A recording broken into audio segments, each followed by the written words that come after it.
எல்லாருக்கும் வணக்கம். இந்த பஞ்சாயத்து இங்க எதுக்கு கூடியிருக்குன்னா, நம்ம ஐயனாரோட தம்பி வேல்முருகனும் ரங்கனோட தங்கச்சி பூங்குழலியும் காதலிக்கிற விஷயத்துல இந்த ரெண்டு பெரிய குடும்பங்களுக்குள்ள நடக்கிற சண்டையை தீர்க்கத்தான் ஐயனாரும் ரங்கனும் சமாதானம் பேச இங்க வந்திருக்காங்க. நான் சமாதானம் பேச வரல. என்ன சொன்ன? ஐயனார் தம்பி வேலை இவன சின்னம்மா, ஐயனாருக்கு தம்பி யாராவது இருக்காங்களா? என்ன இல்லையே, அவ ஒத்த பிள்ளையாச்சே. இதப்பு உங்களுக்கு தெரிஞ்சதாவது?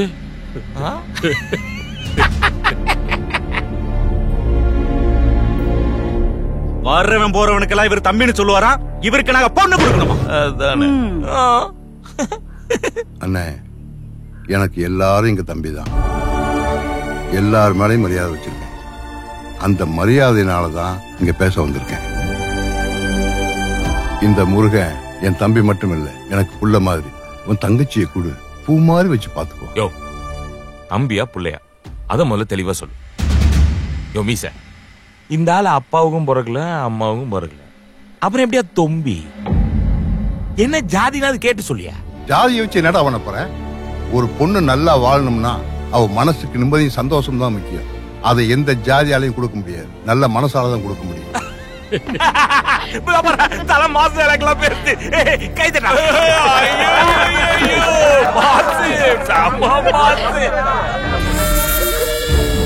இந்த அட்ரஸ் இல்லாத பயலுக்கு மாமா வேலை பாக்குறதுக்கு என் தங்கச்சி தான் கிடைச்சா? நீ இப்படி பேசிட்டதுனால எனக்கு கேவலப்படுத்திட்டோன்னு நினைக்கிறேன். இல்லடா, உன் தரத்தை காட்டியிருக்கேன். எனக்கு நீ முக்கியம் இல்லை, உன் தங்கச்சி தான் முக்கியம். ஏமா பூங்குழலி, என் தம்பி வேல்முருகனை கட்டிக்கிறதுக்கு உனக்கு இஷ்டம் தானே?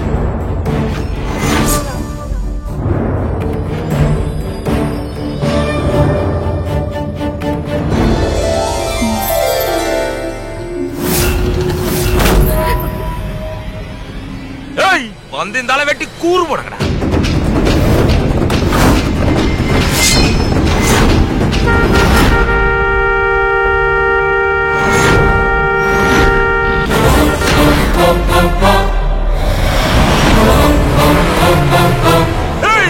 என்னடா வேடிக்கை பார்த்துட்டு இருக்கீங்க?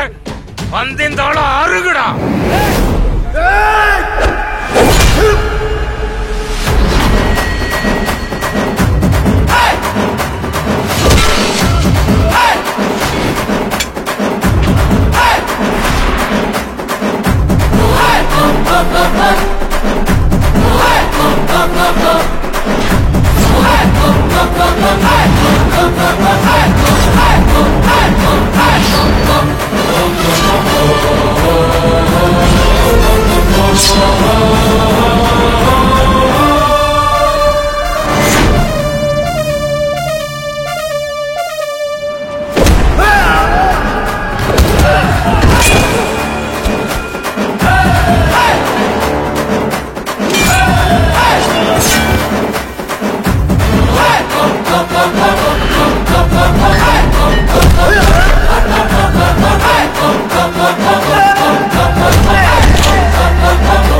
என்ன கேட்ட?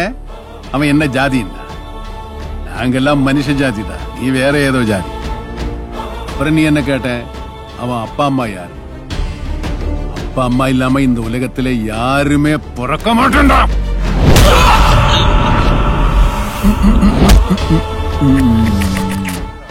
அண்ணங்கிட்ட தம்பிக்கு இதெல்லாம் சொன்னா புரிய மாட்டீங்கன்னு சொன்னேன்.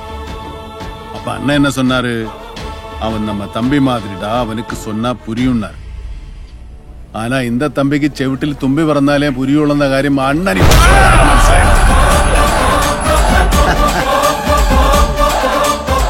என் குடும்பத்துக்கு மேல கைய வைக்கிறதுக்கு முன்னாடி ஒரு தடவைக்கு 100 தடவை யோசிக்கணும். ஒரு தடவை யோசிச்சா பின்ன உன்னால யோசிக்கவே முடியாது. நீ அடிச்சா பீஸ், நான் அடிச்சா மாசு.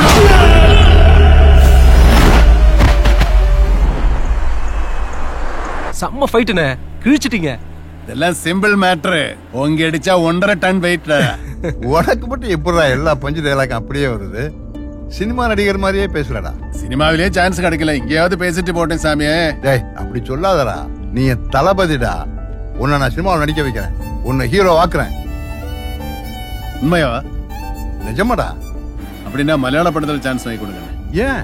அங்கதான் யங்ஸ்டர்ஸ் நிறைய சான்ஸ் கிடைக்கும் நம்மள மாதிரி. சரிடா, அப்படியே பண்ணிடுவோம்.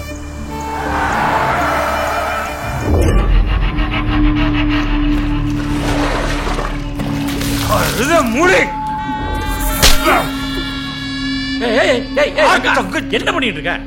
இருப்பா வா, நம்ம வீட்டு பிள்ளை போட்டு அசிங்கப்படுத்திட்டு இருக்க. வெளியே தெரிஞ்சா நமக்கு தானே அசிங்கம். இவளெல்லாம் அடிச்சு சாகடிக்கணும். அப்பா இதில் நீங்க தலையிட கூடாது, இதை நாங்க பாத்துக்கிறோம்.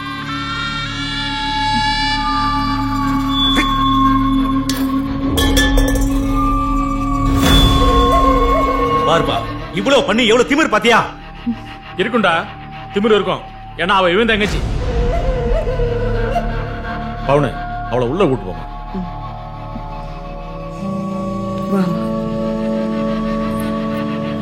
அவ பாக்குற பார்வையை பறிச்சுட்டு போமா. ஏன்பா போதாடா? ஏமா எல்லாருக்கும் புத்திமதி சொல்லுவீல்ல, இவ்வளவு கொஞ்சம் புத்தி சொல்லக்கூடாதா? நான் என்ன சொல்றது? குடும்ப மானத்தை காப்பாத்தினேன்ல. ரங்கா, நீ இவ்வளவு பண்ணதுக்கு அப்புறமும் அவ கண்ணுல வலி தெரிஞ்சதா, பயம் தெரிஞ்சதா? இல்ல இல்ல, ஏன்னா உன் குடி போதையை விட அவ மண்டக்குள்ள இருக்கிற காதல் போதை பெருசுப்பா. எவ்வளவு அடிச்சாலும் வேலைக்கு ஆகாது. டே ரங்கா, அந்த குடும்பத்துல ரத்தம் சிந்துறது அவள லேசிலடா. பரமசிவன் கழுத்துல பாம்பு இருக்கிற மாதிரி அந்த ஐயனாரு குடும்பத்தை சுத்தி காப்பாத்துறது அந்த வாள். அந்த வாளை எடுத்தாதான் தலையை எடுக்க முடியும்.